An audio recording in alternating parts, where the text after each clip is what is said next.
negative na negative. No? Masama talaga nangyari tungkol sa flood control scam.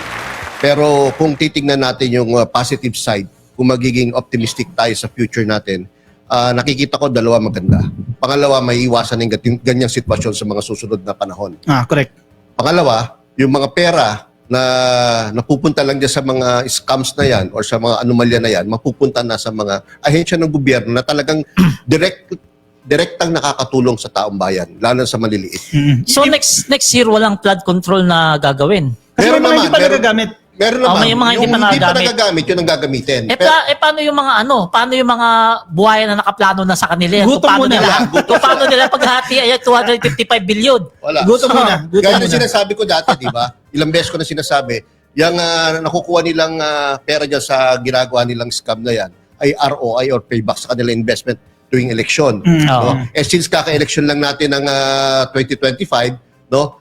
Mukhang hindi sila makaka-payback. Malulugi sila. Malulugi sila ngayon. At pansin mo yung style ni PBBM from infrastructure, di ba? Yung DPWH funds and infra yan nilipat niya sa social services. Di ba? Education, health, livelihood. Kasi ramdam ng tao yan. Mas papakinabangan talaga nila. Papakinabangan ng taong bayan.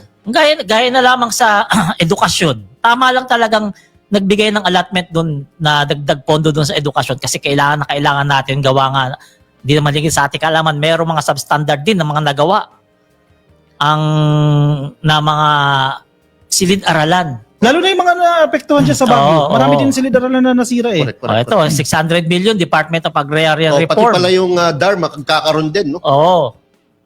And Tapos, then, Department of Health, meron din. syempre, yan ang 29.28 importante. billion, napakalaking halaga niyan para sa medical assistance sa indigent at financially incapacitated patients, suporta sa legacy hospitals, at paggamot sa batang may cancer sa Philippine Children's Medical dagdag din yan para sa zero billing ni PBBM. Imagine mo, no? Zero-based billing. Isa lang Zero pinaghugutan balance mo, pala. flood control projects lang pinaghugutan mo, maraming pupuntahan. At Kung tama, magagastos ibig sabihin, lang talaga ng tama tama pala eh. yan. Tama. Kaysa pakinabangan ng mga, ng mga Maganda bulsa. yung ginawa ng administrasyon dyan eh. Maganda yung ginawa ni PBBM dyan eh. Tsaka dapat lang talaga, Thumbs up yan kay dapat BBM. talaga wala mo ng Good flood decision. control na ipagawa muna yung mga substandard doon. Kasi sa mga iba, contractor. covered naman ng insurance yung iba, diba? Kung hindi ipagawa peke yung muna. insurance. Ilagay ko sa tamang konteksto. Yun ang problema pag PKD yung insurance. Palagis na ilagay ko sa tamang Sige, konteksto. sige. Anong inutos ni PBBM? Etong mga substandard or unfinished projects or ghost projects, gusto ni PBBM ipatapos sa kanila, sa Yes. mga contractors. No? At no cost to the government. Okay? Ngayon, kapag natapos nyo, saka tayo mag-usap. Correct. Yun ang gusto niya. Correct. Hindi pa... For the meantime, yung mga pera na nilalaan sa flood control projects, dadalhin muna sa mga proyekto na talagang mararamdaman ng taong bayan. Yun ang napakaganda. Yun ang decision na talagang napakaganda. So linawin lang pagkatapos gawin sakala mag-usap, hindi ka agad absuelto yun. Hindi Hindi pa agad absuelto yun. May pananagutan pa. May suggestion nga ako eh. Di ba sinuko na ni Bryce Hernandez at ng ilan pong mga sangkot dyan Sila Vizcay, sinukunin yung mga sasakyan na mamahalin? Kung pwede lang, isubasta na yan eh. Itulong yan doon sa mga biktima sa Cebu, di ba? Pwede ba yun? Ganun ang dapat. Wala Ganun talaga. court order, no? Kasi total, sinurrender na nila yung Sinurrender. properties eh. Kapag sinurrender, dapat meron ng kasulatan yan. Definitely. Hindi naman papayag yung gobyerno na isusurrender tapos yung titulo na stays with the owners, di ba? So meron tiyak na pirmahan yan. Kapag nagkaroon ng pirmahan, naibigyan na yung papeles, pwede na agad ibenta yan. Ngayon, nasa desisyon na natin Pangulo kung paano niya gagamitin yan. Nasa ICI yung nasa ICI eh. Pwede ka agad ibenta yan kahit wala pang court decision, no? Pwede kasi sinurrender ng voluntary eh. Dapat yan, checkin yung payong. Mamaya kasi yun yung paborito. Mamaya wala na yung payong dyan. Mahal pa naman yun. Mahal yan. Mahal yun. Kung isusubasta yung payong, Bibili niya yan. Yun ang most expensive na Bibili ni payong. Bustoyo yan. Oh. Ibenta kay Bustoyo yung payong na yan. Grabe, mahal. Magkano yun? 45 million? 42 million yung payong na yun. Tumubo na. Oh, grabe. Etong ginawa ni Pangulong Bongbong Marcos, alinsunod dito sa nangyayaring kabulastugan dito sa flood control natin para sa mga hindi updated yan ng mga kababayan natin. Kaya ito yung pondo ng 2026 ng flood control inilipat yan sa mga agency. Meron pa pala na yan. 60 billion. No? Hindi pa pala tapos. Dadalhin sa PhilHealth para sa Yaman ng Kalusugan Program. PhilHealth. Yakap yan yung yakap. Yan yung yakap. Tapos bagong urgent care and ambulatory services centers at gamot para sa outpatient. Meron pa sa Department of Transport. Yan, para sa rehabilitasyon ng Metro Rail Transit, MRT. MRT. 1 billion, no? Tapos 18 billion para sa labor and employment dole. Tutulong sa Tupad. panghanap buhay sa ating disadvantaged displaced workers, tupad yan. Integrated Livelihood and Emergency Employment Program. Grabe. Ang dilip. Ang dami. Malaking, Ang dami pala. malaking mapapakita. Idagdag ko lang yung statement ng presidente kasi tumatak sa akin yung statement niya sa Masbate. Sabi niya, hanggat kailangan nyo ng tulong ng jadya ng gobyerno. Grabe yung assurance na yan, no? Kung iisipin mo, saan kumukuha ang presidente ng pera? Hindi din. Napakaraming pera na... Hindi din. Bakit? Asan si BP? Di ba sabi ka sa comment, hashtag asan si BP? At ang Pangulo, kapag nagsalita, siguradong nangyayari. Correct. Oo naman. Wala pa akong natatandaan for the past 3 years na sinabi ang Pangulo na hindi niya talaga tinutupad. Lalo na yung pagtungkol sa mga mahihirap o sa mga kababayan natin na kailangan talaga ng tulong. Kaya swerte ng hindi man swerte, no, yung mga apektado ng mga sakuna. Kasi, andyan dyan, whole of government approach yan. Kapag sinabi ng presidente, tulungan nyo yan, lahat yan lulusob eh. Iba't ibang sangay ng gobyerno talaga magtutulong-tulong para bigay pa kailangan. Gaya ng ginagawa ni PBBM ngayon. Independent Commission for Infrastructure. Itong ICI pala, meron na palang nirekomenda to na sampahan ng kaso. Oo, ang bilis ha. Oo, may isang buwan na ba sila? Actually, wala pa. Parang 3 Wala weeks. pa. Oh, Wala pa. Higit 2 weeks pa lang. 2 weeks, pero may 2 weeks masasampahan ng kaso. Oo. Nako. At criminal and admin cases yan. Alam nyo, marami ko nakukuhang comment, no? Although hindi natin masisisi ating mga kababayan na parang ang bagal-bagal doon ng proseso. Dapat daw may makulong na, may maaresto na, no? Hindi naman kasi ganun yun. Hindi po kasi ganun kabilis ang pagsasampa ng kaso o ang pagpapaaresto. Kasi po, kahit po meron tayong mga naiisip na mga talagang sure na sure tayo na gumawa ng krimen o itong scam na to, sure tayo sa mga taong yun na yun na involved, no? Meron pa din po silang karapatan. Correct. Under Due process, our laws. No? Meron po silang human rights, meron po silang karapatan for due process of law. No? So dapat po respetuhin natin yun. Kasi kapag hindi natin sinunod yun, posible po, yung pa po ang pwede nilang maging basihan para makalaya sila. Absuelto pa tuloy sila. Sila Sabihin. sa pananagutan. Hindi Criminalities, na naman oo. sumunod sa proseso, gaya ng pagkidnap, kinidnap daw, hindi naman sumunod sa proseso. Yun yung pinaniniwalaan nila ngayon kahit mali. Hindi po pwede yun. So banggitin natin yung mga opisyalis na nakasuha, na nirerekomendahan ng kaso para lang alam ninyo. O sige, i-flash natin. Sige, i-flash flash. natin sa screen. Naku, lilit Ito. na Sige, naman. ako na babasa. Ito po yung mga pinapakasuhan po ng ICI, no? Criminal and administrative cases diyan. Hindi lang maliliit na tao ito dahil kasama din po dito si Zaldico, no? Oo, yan. Una ko sa listahan si Gerald Pacanan, Regional Director. Si Jean Ryan Altea, Assistant Regional Director. Mga DPWH DPWH yan, ha? Si Ruben Santos, Assistant Regional Director. Dominic G. Serrano, Chief ng Construction Division at Chairperson po ng Bids and Awards Committee o BAC. Si Felizardo Casuno, Project Engineer 3. Si Timogen Sakar, Materials Engineer. Montresis Tamayo, OIC Chief ng Planning and Design Division. Juliet Calvo, Chief ng Maintenance Division. Dennis Abagon, OIC Chief ng Quality Assurance and Hydrology Division. And miyembro din po ng BAC. Si Lerma Caico, Accountant 4. Grace Lopez, BAC Regular Member. Friedrich Carl Camero, ang chairperson po ng Vice Chairperson ng BAC. Ito pa, meron pa, mga opisyal ng Sunwest Construction Itong nakakasuhan. Southwest Kay kumpanya Saldico. to ni Saldico. Saldico. No? Oo. Yan, ito. So si Aderma Angelidi Alcazar, President and Chairman of the Board. Cesar X. Buenaventura, Board Member at Treasurer. Consuelo D. Aldon, Board Member. Engineer Noel Ikaw, Board Member. Anthony L. Ngo, Board Member. Yan. Iba pang Ibang sangkot. sangkot. Sige, Yam. Si Congressman Elizalde Saldico, dating chairman ng House Appropriations Committee, sinasa ilalim sa further proof ng beneficial ownership sa mga entity na konektado sa SunWest. At iba pang potential na respondent na konektado sa mga kontrata ng SunWest. Alam niyo kung bakit ganyan ang sinasabi dyan? Dahil si in paper, Hindi siya kasama. no, hindi siya kasama, si Saldico. Kasi nag-divest eh. Nag-divest Alam daw. na niya kasi. Pero tinitignan ng ICI yung tinatawag na beneficial ownership. Kung sino talagang owner nun. No? Kahit na hindi siya nakapangalan sa mga legal documents. No? Kunyari sa incorporation papers, sa mga updated information sheet ng SEC no? Bilang korporasyon, no?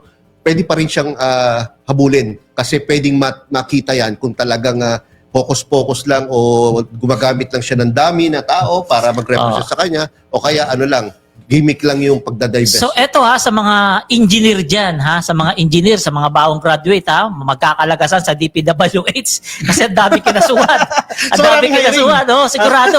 Maraming hiring dyan sa mga engineer dyan. Sabi nga ni Sec Vinciso, kahit maubos ang wala empleyado akong ng... pakialam. Sinabi niya yun? kahit sabi niya. maubos ang empleyado ng DPWH, okay, lalo na yung mga officials, no, sa mga district offices, no, ng DPWH. Ibig Gagawin sabihin, niya yan. si Sec Vince Dizon, hindi nila nalalagyan. Ay, Hindi nila ma-arreglo yan. Kasi may mga nasampahan na ng kaso naku, dami palang trabaho ngayon dyan sa DPWH. Maraming Ayan. hiring dyan. Baka Oo. kaya Copy, no, palirista, ituloy ko lang yung kaninang nasimulan ko tungkol sa yung mga kababayan natin parang nababagalan. Hindi po. Medyo mabilis po ang kanilang ginagawa. Kung ikukumpara po natin ito sa pork barrel scam ni Napoles. Janet Napoles po, no? Ito po yung tinitignan nating timelines o panahon kung paano in-address yung mga kaso ng panahon ni Pork Barrel Queen na si Janet Napoles. Yung mga kaso po, simula nang na-discover o siniwalat ni Benhar Luy, yung state witness ng ating gobyerno, yung tungkol sa pork barrel scam, no? Within 3 years po, nakasuhan yung mga taong involved. 3 months lang 3 pala. months. Nakasuhan. From June to July to September, nakasuhan. Tayo po, nasa within 3 months pa po tayo, yung mga kilos natin ngayon. And in fact, kung i-consider mo yung kung kailan lang nagawa ang ICI na tayo, no, wala pa pong 1 month, meron na nakakasuhan na po. Inumpisa na po ang pagkakaso. Ngayon, kung kailan po sila nagkaroon ng first arrest during the pork barrel scam, no, kung kailan na-aresto yung mga public servants like Senators Estrada, Senator Revilla. Bong Revilla, inabot po ng 11 months bago sila, from the time na nakasuhan or naisiwalat yung scam na yon hanggang sa sila ay maaresto, inabot po ng 11 months. Okay? Ngayon, yung first conviction, no, ni Janet Napoles, from the time na naisiwalat hanggang sa na-convict siya for pork barrel scam, inabot po ng 5 years and 5 months. Sa madaling sabi, mas mabilis pa ngayon. Mas mabilis ang pa proseso. ngayon. Which is tama. Dahil ang mga tao or ang taong bayan ay talaga nagde-demand na mabilis na ma-resolve itong Dapat naman talaga. kaso to. Dapat naman talaga kasi kung nakita naman natin talagang harap-harapan yung ginagawa Kaya ko po gusto sabihin yon para lang magkaroon po tayo ng kumbaga terms of comparison. Benchmark ba? Benchmark po. Para malaman natin kasi dapat maintindihan ng taong bayan na meron po tayong due process na tinatawag. Lahat po ng karapatan ng kahit ng akusado, no, ay dapat pong igalang pa din. Kasi di ba pwede gawin yung style ni Digong, di ba? Hindi. Na kahit witness ka pa lang o suspected ka pa lang, tsutsugiin na. Hindi ba kahit pwede nga gawin yan? inosente ka Kahit inosente ka, madadamay diba? ka, collateral damage, di ba? Oo. Hindi pwede. Kailangan natin idaan sa tamang proseso. Actually, mga kapatid ko, ganyan din Bakit wala pa nakakasuhan? Ilang linggo na parang niloloko lang tayo, binubola lang tayo nyo. Yun yan, maganda explanation ni Sir Yayam dyan. May due process na kailangan pagdaanan. Huwag po tayo magagalit lalo na kay PBBM, no? Kasi may mga loyalista dun sa sabi, parang ang bagal ba? Huwag po kayo magalit kay PBBM. Si Pangulong Bongbong Marcos po, ang presidente, ayaw lumalabag sa batas. Correct. No? Tama. Gusto po ng ating Pangulo na sinusunod na lagi ang legal procedures, no, ang legalities ng any action or decision ng gobyerno. Kasi kapag hindi yan nasunod, pwede pang gawing technical yan. Mababaliktad pa. baka maging dahilan pa ng kanilang paglaya, kaya kailangan nasa process. At baka ang gobyerno pang kasuhan, Oo. baka ang Pangulo pang kasuhan kapag Oo. hindi sinunod ang karapatan ng mga akusado. Example yun. Ang question, sir, possible ba na bago magtapos ang termino ni PBBM may makulong? Ay, possible na possible. Ngayon, gaya nga nung kinikwento ko, no, within 11 months, from the time na na-discover, napakulong si Jinggoy Estrada at si Bong Revilla nung sa pork barrel issue. Palagay ko, mas mabilis this time. So in 6 months, hintay lang, no? Siguro in 6 months or 5 months. Malay mo, December, may 6 na senador na malungkot dyan. Kasi importante yung political will. That's the keyword, no? Hindi lang ng presidente, syempre, ng hukuman natin, ng mga judges natin dyan, at ng ICI, kailangan huwag sila mapagod Diba? Kailangan talagang pupu at tutukan yan. Even yung DOJ, kasi sa case build-up dyan nagtatagal Araw-araw naman may mga panibagong development sa ICI. May mga pinapatawag sila, may sinasampi na sila. At mga nagpupunta naman. Sa akin, mga ka-BBM, kung pwede lang, sa atin, dito sa programa natin, unang mababanggit to, kung pwede lang magtayo ng special court ang ating Supreme Court, kung tungkol sa RTC ang mga kaso or ang Sandigan Bayan kung sa Sandigan Bayan ipapasok ang kaso. Kung magtatayo ng special courts dedicated to itong flood control scam na to para mapabilis lang, no? Para yung kagustuhan ng taong bayan, no, na malaman ang punot dulo itong makakaso na to, no? Kung pwedeng gawin, dapat gawin. Kaso constitutional ata yan, no? Meron naman nangyayari. Like, kung di ako nagkakamali, naggawa ng special courts ang Supreme Court tungkol sa mga family issues, family cases. Di ba? Sabagay. So, baka pwedeng gawin. Why not? Ang importante, mas mapabilis, mapanagot yung mga nagnakaw. Di ba? Ito, may comment daw. Ayan. Bakit kailangan sino yan? Si Mines Mines. mismo yan. Bakit kailangan pa may blue ribbon? Meron na naman ICI. Ang Blue Ribbon po kasi we have to be clear, no. Ang pinaka-purpose po ng Blue Ribbon Committee ay in aid of legislation. May punto din naman. Kasi may kakapuntahan din yan, baka kinakailangan natin i-revise yung mga ilang existing na batas base doon sa kanilang findings. In fairness, hindi naman nasasayang yung investigasyon ng Blue Ribbon Committee. In fact, yung reports din nila, ipinapasa din niya sa ICI. Kumbaga, nagiging katuwang din sila ng ICI. But the main objective is, in aid of legislation yan, amiendahan yung mga existing laws base doon sa findings o sa Pero yung resulta. sa- Aside from that, investigation.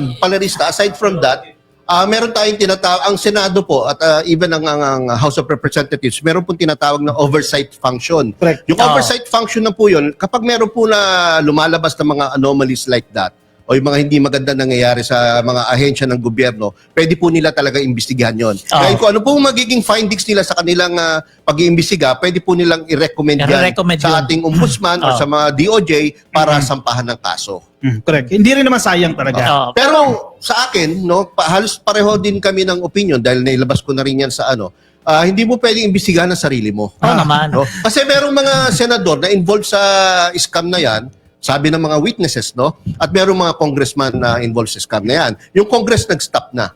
Ang Senado, no, para magtutuloy pa rin, magtutuloy pa rin. Sana, pero mukhang isa na lang or one, pinakamadami na yung dalawang hearings na lang sa Blue Ribbon. Tapos titigil na rin. Tsaka tama rin And let the ICI tama rin continue to ginagawa work. ng ICI na hindi nilalive, hindi pinapalabas. Correct yan. Kasi baka tama ma-mislead rin. yung tao eh. Saka nagiging circus. Correct. Nagiging circus. Tsaka kapag may nalaman na Meron naman yung mga grandstanding. pag may nabanggit naman panibagong pangalan dyan, magdadrama na naman yung pangalan, yung kung sino nabanggit na yun.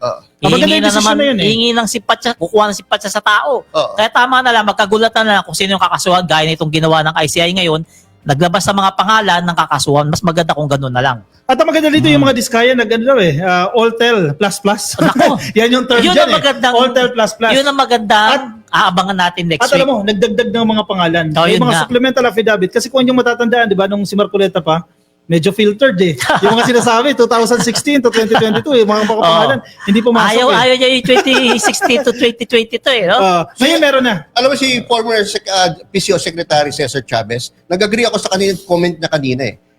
Maniwala muna tayo or magtiwala muna tayo sa proseso. Correct. Tama. Magtiwala muna po tayo sa ICI, no, na binuo ng ating Pangulo at naglagay ng mga taong na may kilalang may mga integridad. No? Maniwala po muna tayo doon. Kapag meron po silang mga pinakita na hindi tama, doon na po tayo umangal.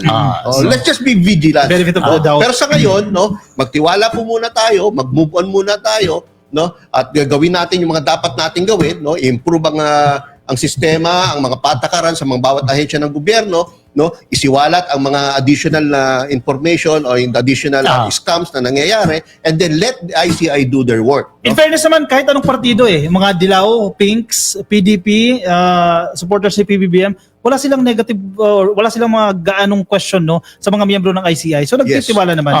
At saka gaya ng sinabi nila, magtiwala, pero habang nagtitiwala tayo, mag-obserba tayo at mag-imbestiga kasi marami ngayon sa mga nasasangkot, talagang todo-todo. Ang tingin ko, pagmamalinis. Ang tingin ko, ang kalaban is pasensya. Mm. Medyo Tama. dahil sa sobrang kalakihan nitong scam na to, no? Yung tao medyo talagang sobrang nagalit at ngayon ay nawawalan ng pasensya, no, sa resulta ng mga investigasyon. Pero ano pa lang po, ilang Konti pa. ilang Konti linggo pa. pa lang, no? Dagdag pa natin pasensya. Oo. Doon tayo sa Blue Ribbon Committee. Okay, Ano balik ba tayo, ang balik. update sa Blue Ribbon Committee? Kakopy Blue Ribbon Committee, isubpina na nila. Ito yung ang sinasabi kasi ng ating ng ilang kritiko diyan, medyo selective itong Senate Blue Ribbon Committee, di ba? Bakit hindi nyo pinapatawag yung malalaking tao, si Romualdez, si Co, si Villar, di ba? Pero iimbitahan na po sila sa susunod na pagdinig, which is ano yan medyo complicated itong sitwasyon na to kasi may interparliamentary courtesy, di ba? Kung si Zaldico mabilis na lang kasi hindi siya mambabatas, pero si dating Speaker Martin Romualdez currently representative pa rin siya So hindi binibreak yung respeto kasi practice na yun sa Congress natin, no? Ngayon, kung meron mag-a-appear, kunwaring congressman sa Senado, out of his own volition. Correct. Kusa niya yun, no? Kung kusa na magkukusa si former Speaker Martin Romualdez sa mag-appear sa Senado, depende sa kanya yun. Depende sa kanya. Pero kapag hindi nag-appear, palagay ko hindi nila pwede i-contempt yun at ikulong. Hindi pwede. Pero nung nakaraang hearing, matindi yung mga binitawan ni Yusek Bernardo ng DPWH. Palerista, ano mga binitawan niya? O yan, gaya nga may nabanggit siyang mga senador na talagang tumanggap nung kickback. Baba. May nagulat dyan Yan. Sinabi ni Bernardo na hiningan siya ni Maynard malapit na kaibigan at campaign donor ni Escudero ng listahan ng proyekto. Say cheese! Umabot umano sa 160 million, 20% ng 800 million na proyekto. Dapat ang ibinigay kay para umano kay Escudero. Nakilalang malapit, no? Na kaibigan, no? Ni Senator... At ito pa, si Nancy Binay, kay Mayor Binay ngayon. Ayon kay Bernardo, tinawagan siya ng tauhan ni Binay para humingi ng 15% commitment mula sa mga proyekto. Si Engineer Alcantara ang kumuha ng 37 million at ibinigay ito sa isang bahay sa Quezon City kung saan umano natanggap ito ni Binay. Nancy Binay. Sabi. Base sa balita. Di ba? Ito pa, meron pa. Ito pa. Si Bong Revilla. Naku po, round 2 ito si Bong Revilla, no? Ibinigay umano ni Bernardo ang listahan ng 2024 projects kay Revilla at hiningihan daw po siya ng 25% na commitment o humigit kumulang 125 million pesos. Sounds like Sara to confidential funds. Kinolekta ito ni Alcantara at dinilaro mismo sa bahay ni Revilla dyan po sa Cavite. Kaya dapat talaga ipatawag to mga to Ito si Saldico. Question ni Bernardo na... Kinikwento ni Bernardo, no? Kinikwento ni Bernardo na tinanong siya ni Ko tungkol kay Engineer Alcantara kung madali ba itong kausap. Sinabi ni Alcantara na humihingi si Kong Saldico ng 25% commission kung saan 2% ay para sa kanila ni Bernardo. Yan, allegedly. Ayon pa sa kanya, personal umanong nag-deliver si Alcantara ng pera kay Congressman Saldico. Yan yung mga mabibigat na binitawan ng Bernardo kaya agad-agad na napa-privilege speech yung isang senador.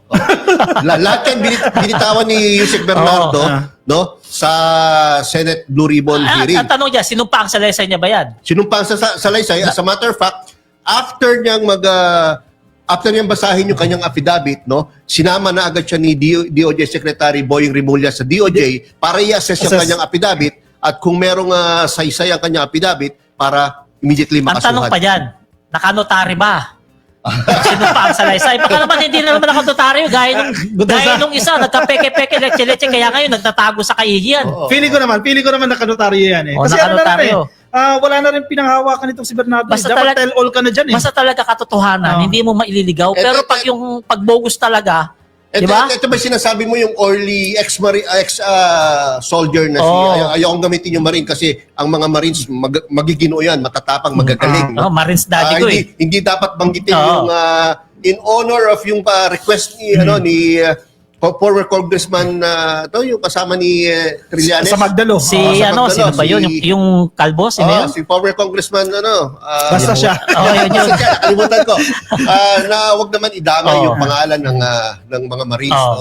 So, ex-soldier na Hindi, ginagamit kasi ng mga dilis kasi akala nila, mauuto nila yung mga Marines na magkudita. Correct.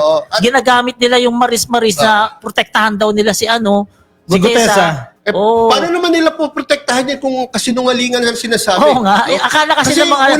unang set ng simple questions pa lang ni Senator Erwin Tulfo, bagsak na At saka yung simple yung pagbasa ng affidavit, mas kabisado pa ni Marcoleta. Sa'yo gumawa.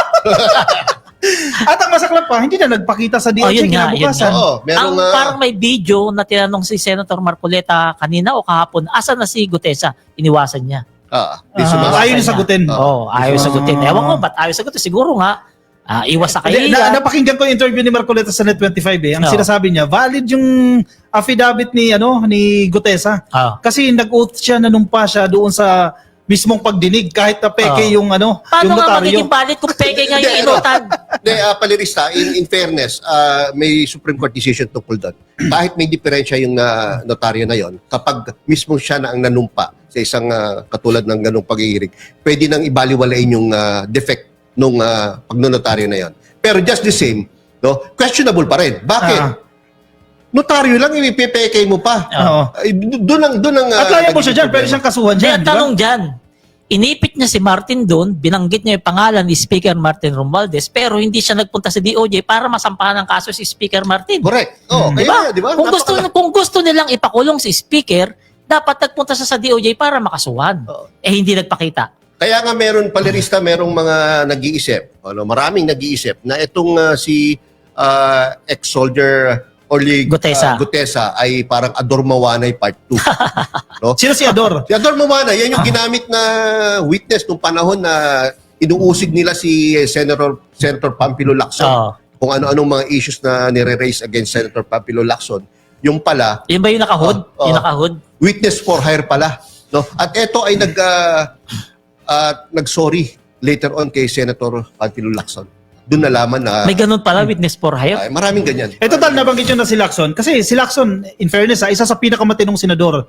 At maganda yung takbo ng kanyang investigasyon. Alam mo, bina-black ops na ngayon eh.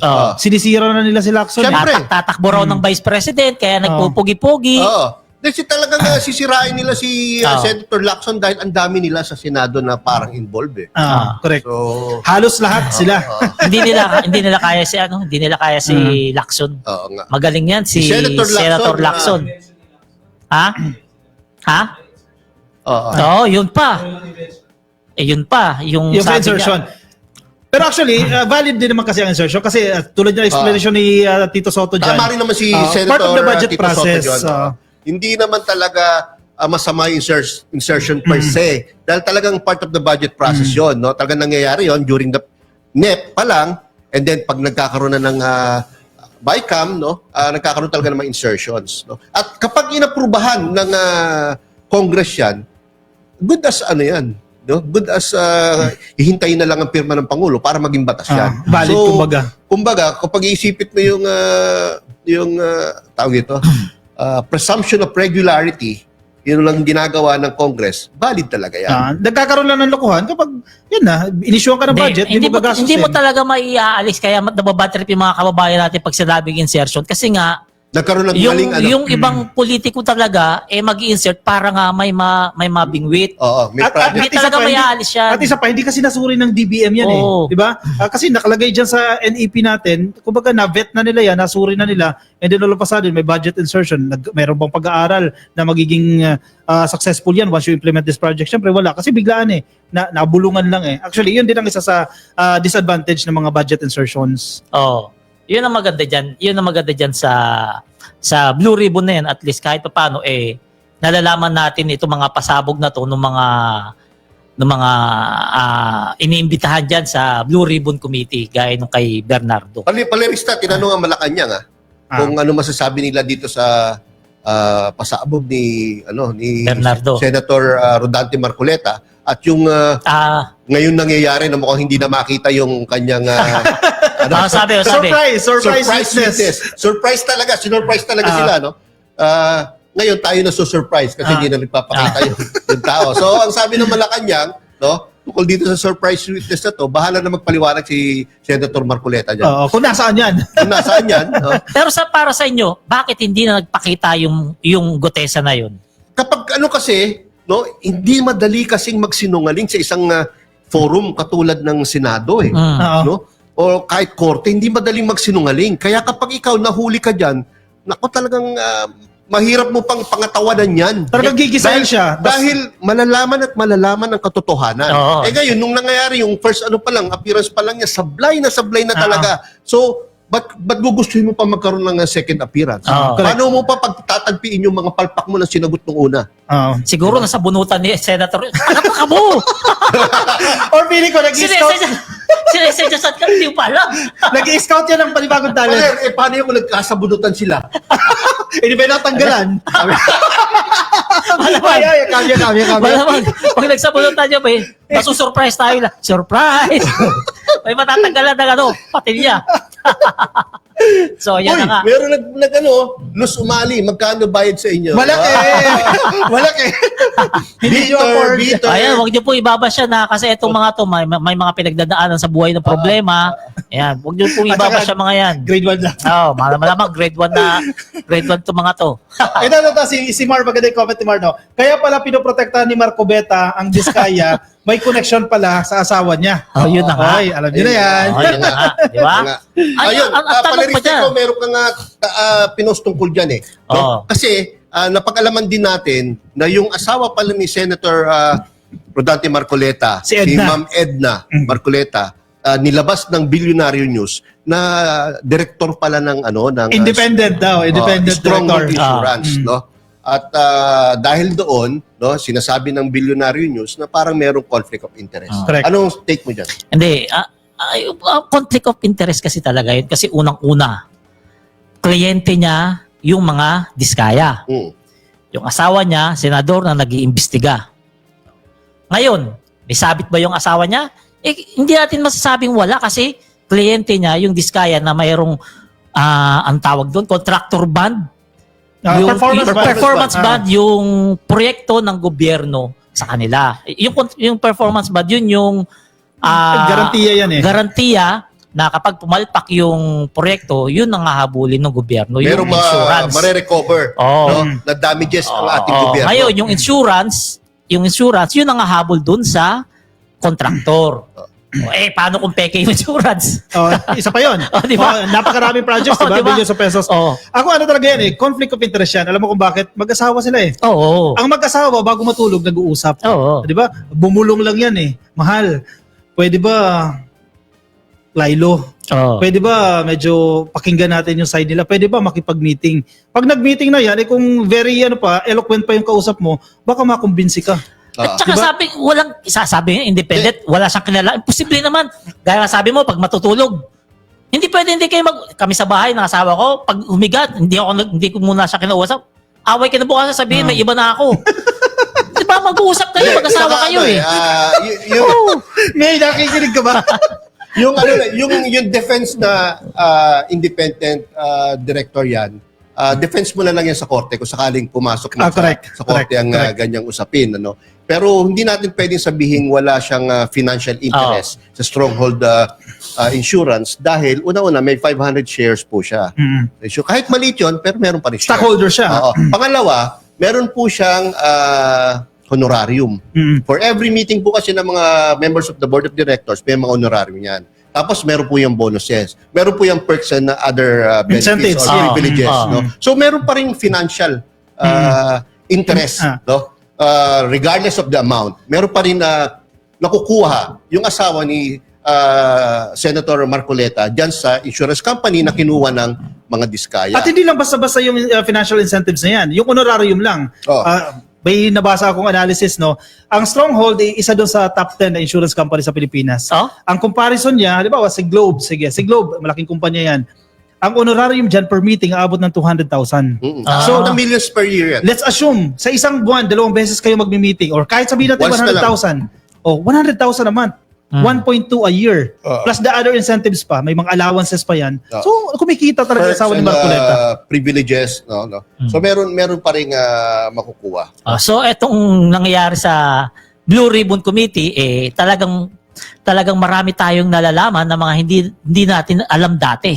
Ngayon, ang question dito, ang katulad ng pinost ko sa aking FB page, ang question dito, maraming projects na substandard, maraming project na unfinished, at yung ibang korporasyon na contractors, may ghost projects pa. Correct. So, sinong habulin ng gobyerno? Lalo na kung peke yung insurance. Di ba dapat habulin ng gobyerno ang insurance? Di ba? Ngayon, kapag hinabol ng gobyerno itong mga insurance companies na ito, palagay ko bababankrupt tong lahat ng insurance companies na to. Bankrupt talaga yan. At kapag Okay. hindi naman natin kapag hindi naman hinabol ng gobyerno, mauulit at mauulit yung ganyan kalakaran o practice na nag-i-insure ng mga kliyente, ng mga korporasyon na hindi gumagawa ng tinatawag na due diligence. No? Dapat yung client ng insurance company, i-due diligence mo kung involved ba to sa tamang mga practices, nag-i-implement ba to ng best practices sa kanilang industry. Like sa construction industry, kung eto ba ay may magandang reputasyon at image, no? O talagang hocus-pocus lang or damis lang ginagawa nitong... Meron pa ako nabasa, sir, the investigative report, no? Ang lumalabas sa kanilang pag-aaral, may ilang contractors na nagpapasa ng peking credit limits mula sa mga bangko para makapag-bid sila sa isang project. Kasi kung titingnan mo, maliit yung assets makakakuha sila ng billion peso project. Kasi guaranteed sila ng bangko. Paano kung peke? And base sa kanilang pag-aaral, even yung DPWH, alam nila, marami yung nagpapasa ng peking credit limits. Diba? Ginagarantiyan sila ng bangko. Pero peke pala yan. Bago kukuha nila yung projects. Itatay up ko dyan ka-coffee yung accreditation. Yung Correct. process na accreditation mga contractors. No, nagkakalagayan, nagkakabayaran dyan. Kaya nga po nag-resign na yung pinaka-head ng pick-up na yan, no? Dahil dyan pa lang, no, marami ng anomalya, no? Kahit hindi qualified yung contractor, no, binibigyan nila ng rating, for instance, A, B, C, D or AA, no, triple A, no, para lang, no, makapasok sa mga iba't ibang klase o level ng kontrata sa gobyerno kasi bawat amount po yan, merong level yan, no? Yan dapat yung isa ring imbestigahan yung na yan. Kaya maganda yung maganda yung ginawa ng DPWH. Actually, due diligence, no? Check nyo lahat ng pinasang requirements and yung live streaming ng bidding process. Maganda yan Yan yung isa sa mga pagbabago na gagawin ng DPWH. Sabi nga ni Sec Season, pati yung makikipagtulungan sila sa gumagamit ng blockchain technology. Kaso medyo complicated yung blockchain. Medyo complicated na yun, pero yun kasing blockchain technology hindi mo madadaya. So, yun na yung mga iniisip ng ating secretary ng DPWH para maiwasan na po na magkaroon uli ng ganitong sitwasyon in the future. So yan yung mga pasabog nitong linggo na to sa Blue Ribbon Committee na yumanig sa Pilipinas. Yan. At talaga naapektuhan dyan si Heart Evangelista. Bakit naman? Kasi hindi siya umattend sa Fashion Week nung Paris ba yun? May isang Fashion Week na hindi na siya pupuntahan. Kasi syempre mainit yung issue. Mababa siya ng todo dun. Yan. Sige yan, banat yan. Segment 2. Ito naman yung ating napakagaling, no, kahanga-hanga, isang henyo, isang legend na Vice President Inday Sara Duterte ay may sinabi. Parang wala parang kasinungalingan lahat ang binanggit mo Hindi, ganda nga ng dito, totoo lahat sasabihin natin. Bawal magsinungaling. Oo, ganda nga ng introduction ko No? Bahala na yung ating manunood kung paano niya itindihin yung sinabi ko. Di ba? Basta ulitin ko, napakagaling, kahanga-hanga, isang henyo, isang legacy. No? Sana kunin ka na ni Lord. Sana kunin ka na ni Lord soon. No? Ang ating Vice President, sinabi daw niya kakopy na unstable daw ang ating gobyerno. Ano masasabi mo doon? Isang alamat, no? Ang una mo na statement ng Malacanang ni Jose Claire Castro. Hindi totoo yan. It's a big lie. Isang malaking kasinungalingan yan, unstable ang gobyerno. In fact, umuunlad yung ating ekonomiya. Ang maganda dito sa Malacanang, pag nagsasalita may ebidensya. Di ba? Kung unstable yan, edi sana, pabagsak yung ekonomiya, mataas ang inflation rate, maraming negosyante magpo-pull out, mataas ang unemployment rate, etc. Yan ang masasabing unstable. Ang problema dito kasi kay Sara at sa ibang mga DDS, mga nakikinig sa atin, wala kayong mga ebidensya. Puro haka-haka, puro opinion na walang basihan Kaya tama si Jose Claire Castro wala siyang ibang alam gawin kundi siraan itong Pangulo. Tama yung term Tama yung term na obstructionist. Alam mo, sa totoo lang, sila nagpapagulo rito sa atin. Sila talaga. Kasi kung isipin nyo mabura yung mga Duterte, yung pangalan nila sa politika, magtanim na lang sila kamote, uunlad ang Pilipinas. At saka payapa ang Pilipinas. Oo, kasi walang mga utak biyan ng mga dilis na supporters nila na ipipilit yung tama kahit mali. O gaya na lamang ito si BP, sabi, unstable daw yung ekonomiya ng Pilipinas. Kung unstable, bakit ang daming may mga trabaho natin mga kababayan ngayon? In fairness, sinasabi ni Bato, kasi tinanong din yun, the same question tinanong kay Bato. Sabi ni Bato, stable pa rin ang gobyerno. Kaya nagtataka tayo, hindi ba kayo nag-uusap? Pag kayo ba kayo na-script? Hindi talaga nag-uusap kasi sabi nga niya, yung tatay ko, hindi matay. Natagpo ang walang malay sa sahig. Sabi ng nanay niya, huwag niyo na gamitin huwag niyo na pagkakitaan. Matanda na, huwag niyo na pagkakitaan. Sabi ng nanay niya mismo yun. Yan ang problema. Ginagamit talaga nila si dating Pangulong Duterte para siguro sa pansarili nilang interest, Susugal di mo ba? yung sinabi ni Palerista, no? Tama yun no? Isipin nyo mga kayaya, mga ka-BBM. Balik tayo sa past 3 years, simula si BBM. Kung hindi naging kamote itong dating Pangulo at kung ano-anong sinasabi, no? Kung ano-anong paninira sa gobyerno, tapos, no? From the very beginning, gusto nang mapatalsik agad ang Pangulo para lang maging presidente agad ang kanyang anak. 9 years. Kung wala yung panggulo nitong mga to, nasaan na kaya tayo? Palagay ko napakaayos na po Mas natin. maunlad pa tayo. Yung ating GDP growth na 5.5, 5.6%. Hindi lang yan. Palagay ko mahigit 6% yan. Yung ating inflation, no? Palagay ko mas mababa, no? At yung employment, palagay ko mas mataas kasi magiging mas stable ang ating economy, mas marami tayong ma-attract na mga mamumuhunan, mas maraming trabaho na makikreate. Kaso gagahaman eh. Gahaman eh. Gusto agad bumalik sa kapangyarihan eh. Kakaalis pa lang, gusto agad bumalik sa Alam mo, kapangyarihan. nagtataka nga ako eh. Si VP Sara, binoto naman natin yan. Alam naman natin yan. Nabudol tayo niyan. Binoto natin yan. Alam naman natin na siya na yung susunod na papatakbuhin presidente ni PBBM pagdating ng 2028. Maliwanag na maliwanag yun. Kasi yun naman din yung alam din natin mga vlogger na si VP Sara, sa lakas niya ng panahon na yun, siya yung susunod na maging president. Ewan ko bakit nagmamadali. O anong nangyari? Nakulong tuloy. Correct. Diba? Nahimik na lang Nahimatay sana. tuloy ngayon sa sahig. Saka nakakita na ang stable na economy natin for the past 3 years ay mahigit 5%. No? Like sa 2025, no? Tinatalang magiging 5.6%. Sa 2026, ang expected, no? 2026 magiging 5.5. 5.5. So mataas pa rin. Oh. Yung figure na yan, 5.5, 5.6, no? Enough yan para mag top 2, top 3 tayo sa ASEAN, no? Next to Vietnam, no? And in fact, sa buong Asia, no, pumapasok tayo sa top 5. No? So paano mo sasabihin unstable yan? Ang stable lang yung mga isip ng mga nanggugulo. Kaya yan ebidensya. Dapat ganyan na style ng mga DDS, no? Magpakita kayo ng ebidensya. Kada salita may prueba. Kada claims ninyo na unstable yan. Ganito lang yan eh. Kung unstable tayo, wala sana tayong zero billing kasi yung mga perang ginagamit dyan, gamitin na lang sana para pa-own rin ang ating ekonomiya, di ba? Meron tayong zero billing. Meron tayong mga libreng sakay sa MRT, LRT, sa labas. Yan ba yung unstable? Yung bigas natin ngayon, pag upo ni PBBM, 56. Ngayon, 36, pinakamura. At isa pa, unstable ang gobyerno kung naging umabot ng 1,000 yung tao nagrally dyan sa AFP. Naman. Wala eh. 43. Plus upuan. Ilan lang. Kung ang tao galit kay PBBM, nagpunta sana sila dyan sa Camp Aguinaldo. Kung puno-puno na sila. Kaka-copy, hindi nila matanggap na majority ng taong bayan, no? Kasama na yung BBM supporters, kasama na yung yellow, kasama na yung dilaw. Mga pink. No? Ayaw nilang papalitan si PBBM. Kasi dahil ayaw nila yung papalit. Takot sila. Kasi magiging mas masama lang. Para may recent survey ang SWSA nilabas, di ba? Correct. Hindi ko lang nakita yung data. Ilang percent ba yun? Tumaas ng 20 percentage points ang ating Pangulo. No? Wow. From negative 10, net satisfaction rating, naging positive 10 ang satisfaction rating niya. Which means, from negative 10 to positive 10, tumaas ng 20 points. 20 percentage points. Dagdag niya ni Mar. At may 20 pesos per kilo ng bigas. Yun na nga, di ba? Correct. Yun ba yung unstable? Ang unstable yung pag-iisip niya. Ang unstable po yung ating inflation, umaabot ng 50%, 75%, 100%, katulad nangyari sa ibang bansa. Tayo less than 2% po ang ating inflation. Naman. Manageable. Ang ating peso-dollar exchange rate, manageable level. Ang ating level of foreign reserves, more than 7 months worth of importation. So anong unstable doon? Tsaka kung unstable yung Pilipinas, hindi sana makakapag-travel yung mga kababayan natin. Doon sa Dubai, grabe.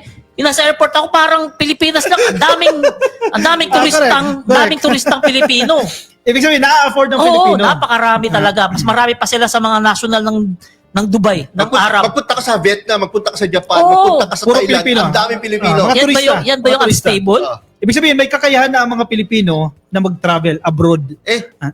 Meron namang mga reports, di ba? Mas maraming naging milyonaryong Pilipino ngayon. For the past 10 years, kasama na yung 3 years ni Pangulong Bongbong Marcos, mas maraming naging mayamang Pilipino. Dito lang kasi sila nasasaktan talaga. Dito lang sa nasasaktan. Yung ginagawa kasi ni PBBM na paglaban sa buhaya, hindi kasi ginawa ni Digong yan dati. Ba? Yan ang kaya sinasabi na unstable para papababa. Hindi nila tanggap na mas magaling ang presidente kaysa kay Digong. Hindi nila matanggap BBM, yan. kung magkumpara si BBM fruitcake, si Digong tae. Yun, mahila naman. Sensor filter. Ganun yun. Kaya hindi nila matanggap. Dumunta sa last bago tayo magbasa ng mag-comment lang po kayo mag-comment at kung gusto niyo mabasa mag-comment ka pa. Ay, nabasa ko yung si Christine Sarmiento, kaibigan natin, no? Partner ata yan ni Mark Ian everyday. Ay, no? Sabi niya si Vice Pusit ang unstable. Tama. At mga dilis, sama mo na yung mga dilis dyan. Tama naman siya. Punta tayo sa meron kasing mga naninira o hindi nagustuhan yung pumalit kay General Mayor Magalong, no, na si General Azurin. Dating PNP chief natin, no. Kung di ako nagkakamali, siya yung 28 PNP chief, siya yung pinakaunang PNP chief ni Pangulong Bongbong Marcos. Ilocano to. Ilocano to. So, siya ang bagong special advisor investigator ng Independent Commission for Infrastructure. Ano masabi niyo doon? Ako, we have to trust the president.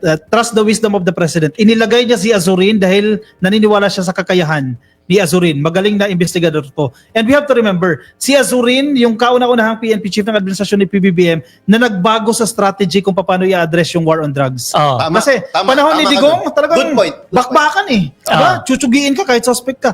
Nung umupo si Azurin, total overhaul yan. Binago yan talaga. So at we have to give credits to Azurin. Maganda yung ginawa niya dyan.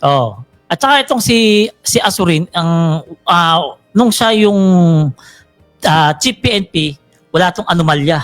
Untarnished reputation. Habang pulis siya, wala siyang anomalya. At magaling nga, gaya sabi ni Kakopi, pulis to, magaling na investigador. At yan ang kailangan natin. At hindi siya politiko. Kumbaga sabi nga ni Yusek Claire Castro, pinili siya dahil sa kanyang integridad. Correct. At galing sa investigasyon. At yung tumatak din sa kanya yung inclusive leadership niya, ini-involve niya yung churches, ini-involve niya yung community sa operations, paano i-handle yung problema, para labanan yung insurgencies. Diyan siya nakilala sa kasi naging happy yan ng Ilocos region ng PNP at talaga yan tumatak talaga sa kanya. Importante dito, no?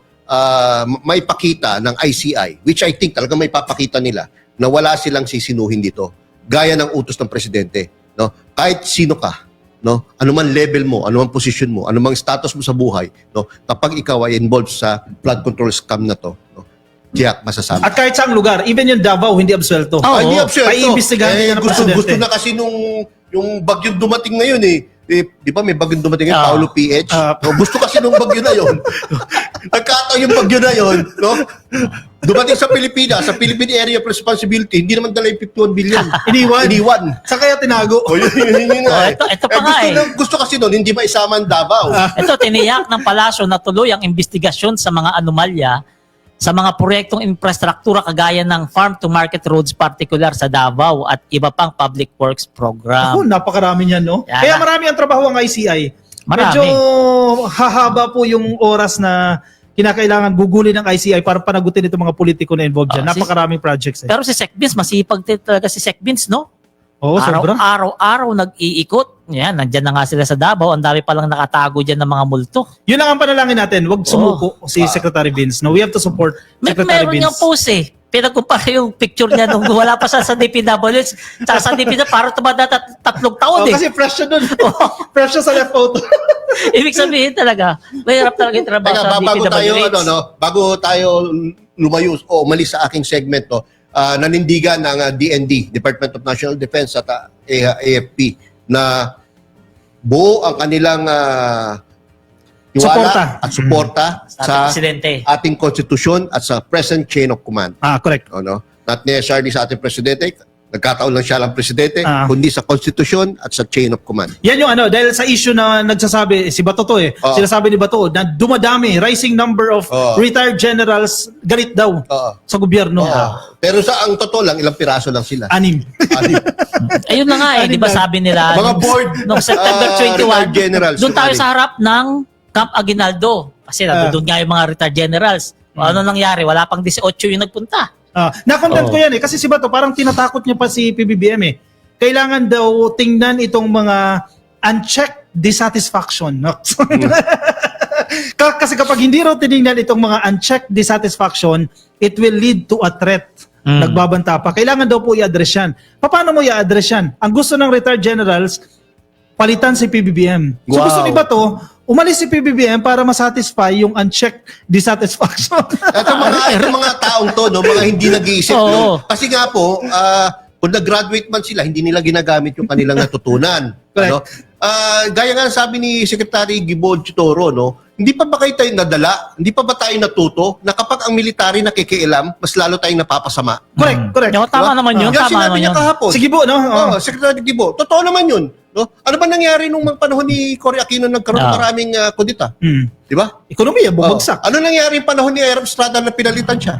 Meron bang matinding pagbabago na nangyari? Oh, Wala, hindi naman- ganito pa rin hindi tayo. naman After tayo more than- yumaman. After more than 36 years, ganito pa rin tayo. Di ba? Dapat iparinig sa mga DDS yan, yung tanong ni Gibo Chodoro, no? Ang problema sa kanila kasi, katulad yung mga ibang nagko-comment doon, ang problema kasi, hindi nga nakatapos man lang ng elementary. Bulag sa katotohanan din yung Oo, mga yan. kaya hindi naiintindihan. Hindi nakatapos sa mga elementary, pakiusapan pa ng magulang yun.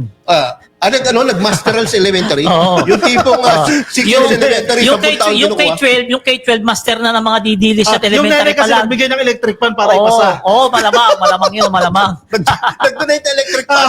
Ng PTA para ipasa lang yung anak niya. O, basa tayo ng comment.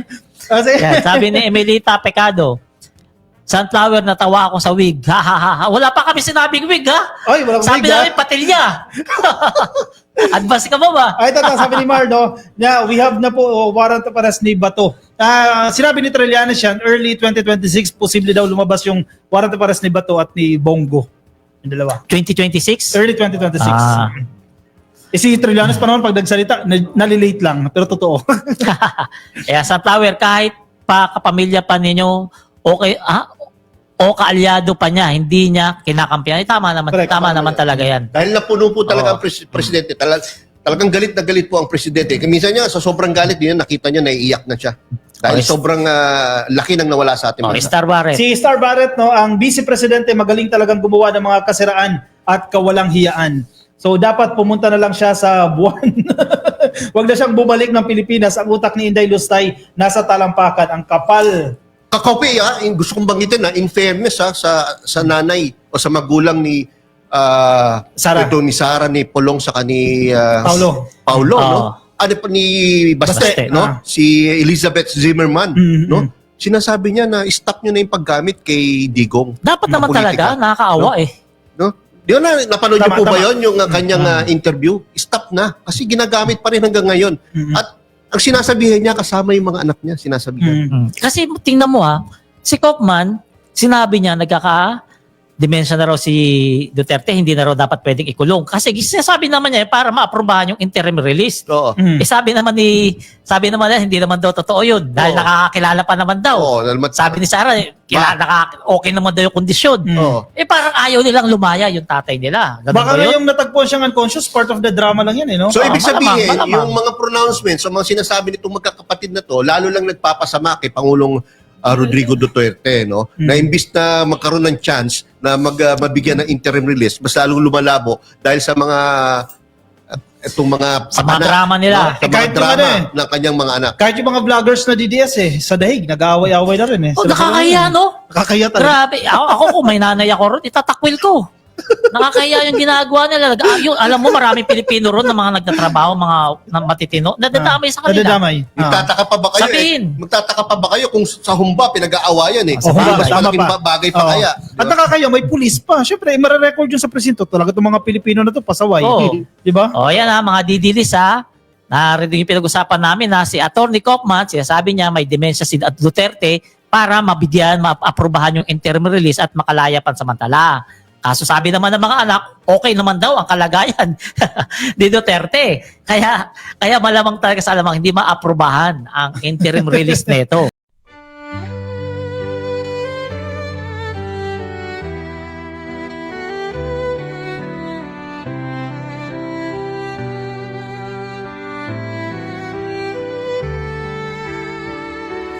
Bawat hakbang, tinik ang iyong daan. Sa sariling bayan, ika'y hinusgahan. Ika'y siniraan ng ganit sa kapangyarihan, agilang nagnakaw ng pera ng taong bayan. Pinapasan mong lahat ng dusa, matatag ka, hindi gaya ng iba. Ngunit kahit sugatan, kahit lumuluha, iniisip mo pa din kapakanan ng iba. Bongbong, hindi ka kailanman iiwan,